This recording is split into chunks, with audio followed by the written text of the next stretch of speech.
भगवान ने हमें और आपको क्यों बनाया?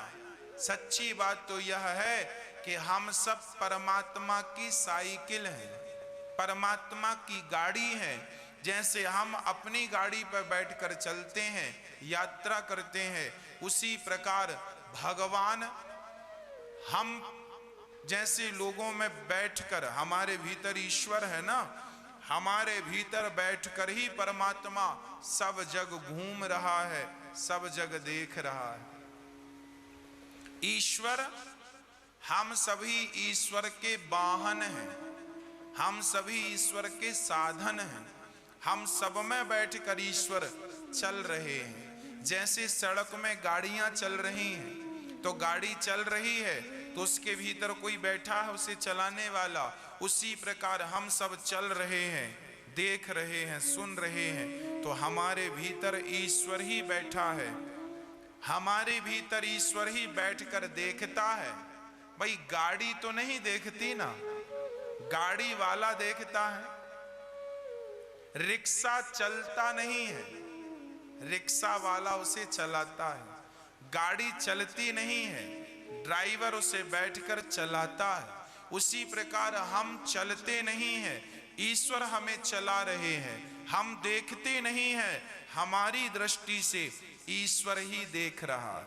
हम नहीं सुन रहे हैं, हमारे कानों से परमात्मा ही हमारे भीतर बैठकर सुन रहा है। और भोगों को हम नहीं भोग रहे हैं, ईश्वर ही हमारे अंदर बैठकर वह भोगों को भोगता हुआ आनंद ले रहा है। जैसे हम गाड़ियों में बैठकर आनंद लेते हैं,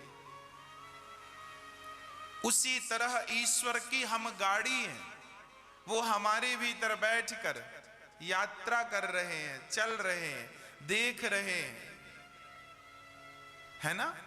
बात समझ में आई? हम ईश्वर के साधन हैं, हम केवल गाड़ी हैं।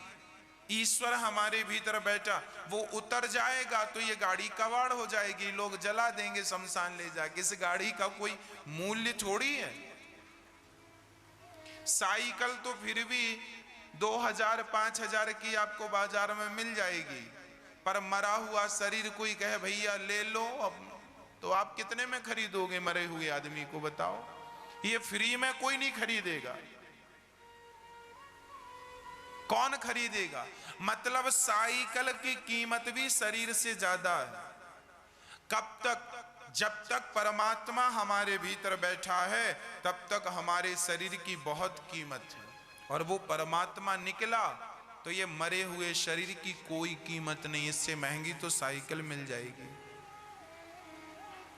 अर्थ यही है कि भगवान ने ये संसार इसलिए बनाया ताकि वह आनंद का, भगवान आनंद के सागर है ना, वह आनंद ले रहे हैं। जैसे एक छोटा सा बच्चा, मैं भी जब छोटा था तो मैंने भी ये खेल खेला।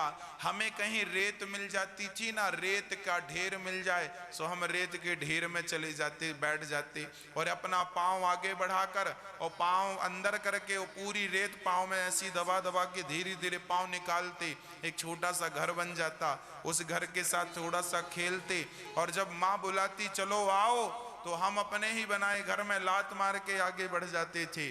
जैसे हम घर बनाकर अपने आनंद के लिए खेलते हैं, उसी प्रकार भगवान ये संसार अपने आनंद के लिए बनाते हैं, अपने आनंद के लिए सृष्टि रचते हैं।